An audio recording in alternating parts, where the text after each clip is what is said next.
What about if Nvidia walked into the party? How would you describe them, maybe? And Oh, why? they'll probably be wearing a Versace shirt or something like that, so you're not going to miss it, are you? It's going to be pretty bright and pretty garish, but at the same time, they've got the credentials behind it. It's not, let's put it this way, it's not a Versace shirt that they've bought on Afterpay. They've paid cash for it. So, there's a subtle distinction there in that regard, I suppose. And, Nvidia is a business that, if you're around markets you've heard of, and you probably know what it does, but I would venture that most people, if you said, what does Nvidia do, they wouldn't have even heard of that company.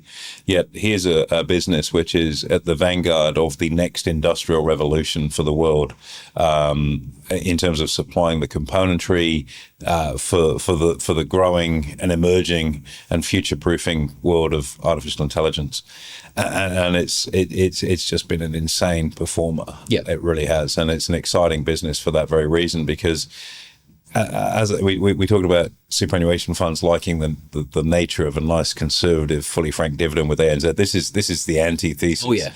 If ANZ is Dean Martin and really smooth, this is like thrash metal. It's at the other end of the scale, and a lot of investors shy away from that uncertainty. And from an investing perspective, you look at the valuation of it. It's on ludicrous multiples based on a traditional valuation. Most valuable company in the world now. Just recently surpassed Microsoft. There you are. Trillions of dollars. So, if you looked at the price earnings, this is just crazily overvalued. It can only do one thing, it can peel back. And we've spoken to this previously in other podcasts that we've done. These businesses are creating the future today.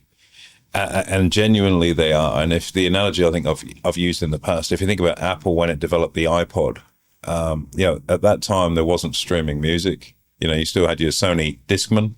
The biggest miscommunication in marketing was the non-skip element of the Sony Discman. It used to skip if you ran with it. But anyway, parking that for the side. They've come along and gone, we're going to create this streaming music model. And I was like, what the hell's that?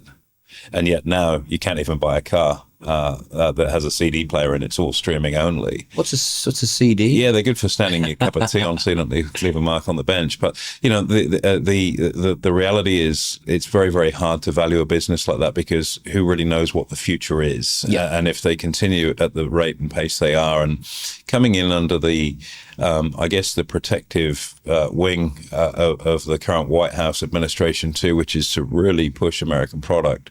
They're in a massively enviable position. So that's the person at the party that everyone wants a selfie with, I think. And so far as that's the life and soul. They're the ones that are going, right, we're moving on to the after party, and it's not like they're trying to garner attention. They are the epicenter of the attention. 100%.